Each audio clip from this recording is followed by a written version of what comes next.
హిందూ పురాణాల ప్రకారం శుక్రవారం లక్ష్మీదేవికి అంకితం చేయబడింది. ఈ రోజున లక్ష్మీదేవికి ప్రత్యేకమైన పూజలు నిర్వహిస్తారు. లక్ష్మీ ధనానికి మూలంగా పరిగణిస్తారు.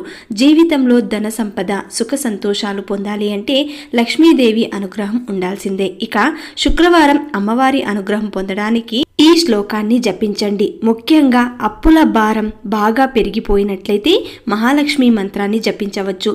ఇది ఓం శ్రీం శ్రీం శ్రీం కమలే కమలయే ప్రసిద్ ప్రసిద్ ఓం శ్రీం శ్రీం శ్రీం మహాలక్ష్మియే నమః.